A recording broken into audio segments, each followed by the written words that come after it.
What's up, people? It's your boy D coming back at y'all with another video. And in this video here, we're going to talk about how to become good, then great at first-person shooting games. Now, over the past 10 or 12 years maybe, the first-person shooting genre has probably become the most popular genre in gaming pretty much.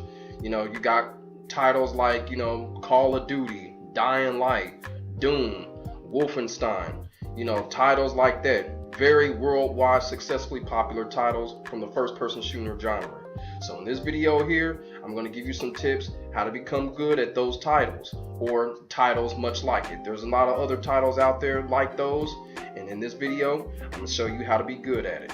Some people have a tendency to think that, first-person shooters are kind of difficult and complicated, but I'm here to tell you that not at all. And I'm going to give you the real on how to conquer these style of games. So here we go.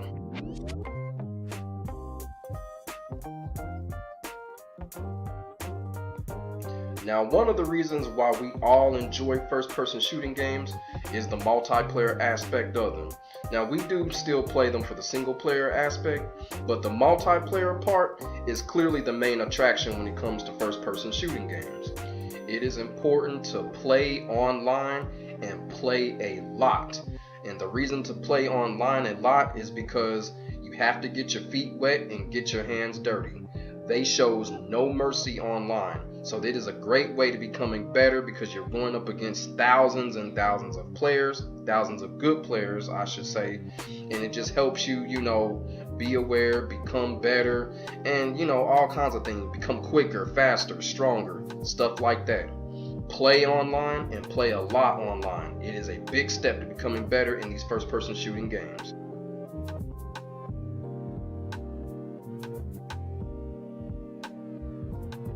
Discovering a primary weapon is the main part of becoming good at a first-person shooter.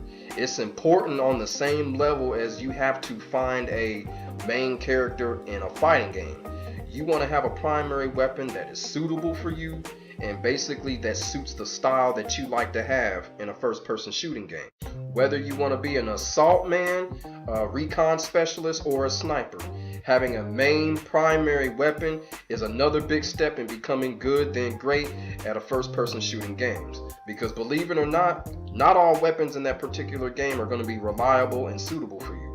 So finding a weapon that fits your style and fits just basically your comfortability is pivotal in a first-person shooting game.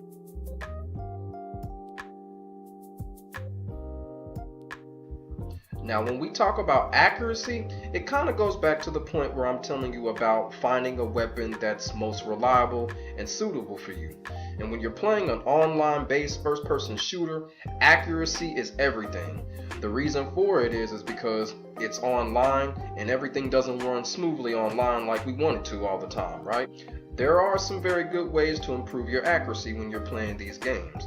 The first way is to keep playing with the reliable primary weapon that you discover, and then also to basically just keep stacking up on XP, keep gearing up as far as gearing up like with scopes, laser sights, stuff like that. Consistently do this consistently. Keep perking up, ranking up consistently. Another way to improve your accuracy when you're playing these online shooting games, say for instance you're playing a Call of Duty or a Battlefield or Homefront, these games have multiplayer maps, some of them big or some of them small, but in these maps one thing that you can do is find a very comfortable spot in the map, or find a place on the map where you can look down on people or stuff like that. Improve your accuracy that way. Study maps, study the areas, study the surroundings, and become used to it. Some players like to camp in maps. I guess that can improve your accuracy as well. Another great way to improve your accuracy is to find a secondary weapon that you're comfortable with. The reason for that is, one thing that it will do is it'll help you with fast-paced and quick triggering with your primary weapon. If you can find something like a pistol, improve your accuracy with that, man, it's underrated on how good you can be with your primary weapon when you're talking about accuracy once you get good at a secondary weapon.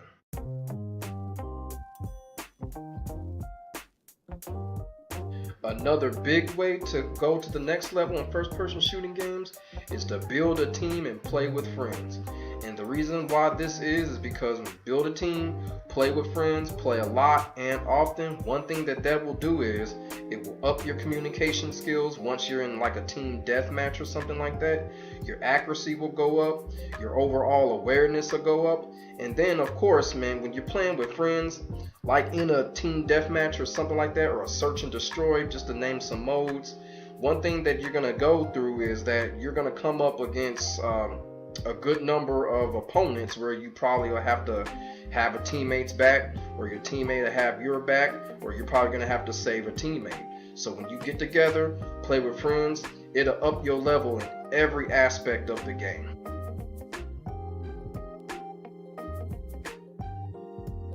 Being tactical and strategizing is a big deal when you're talking about multiplayer first-person shooting games. It basically is everything folded into one that I've talked about so far. When you talk about accuracy, when you talk about studying maps, all of that. Being tactical and strategizing comes into play. Because when you're playing a game, say for instance a Rainbow Six Siege or like that, you're gonna have to be tactical. You're going to have to rely not just on your primary, but also your secondary, third and fourth weapon options like grenades, C4. So when you strategize and be tactical, the best thing to do is, of course, play with friends. But if you want to play by yourself, you're going to have to do some major map studying. You're also going to have to equip yourself with a lot of gadgets and a lot of things such as like C4 as I mentioned. And then you also, you got to study your opponents as well. Not as difficult as it sounds, especially if you're going in with friends, it's a little bit more easier. But tactical and strategizing, man, it is a big deal when you talk about first-person shooters.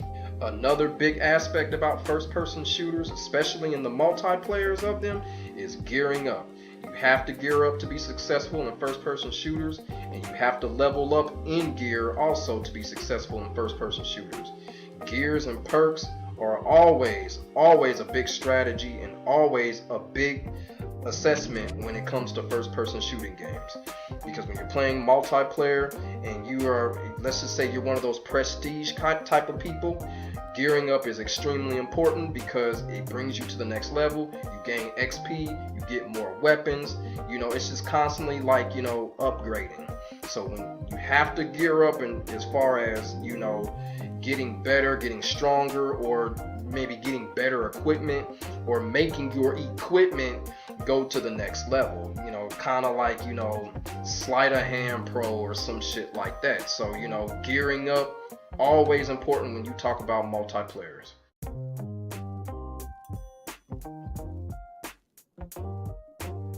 And last but not least, don't get killed and keep yourself alive. If you master all of the tips that I've shown you and keep yourself alive, you are going to become a force to be reckoned with when it comes to first-person shooting games. So that's the real on how becoming great at first-person shooting games. Like I said earlier, first-person shooters are pretty much the most played genre probably like in the last 10 to 12 years. And with this advice I've just shown you here, you will become a force at getting better at these games. Leave a like if you're feeling the video, comment down below. Also, let me know if the video was helpful to you, and subscribe to my channel if you haven't already. Check out my overall content and also videos exactly like this one. Until then, this your boy D. Holler back at y'all in the next video. I'm out. Peace.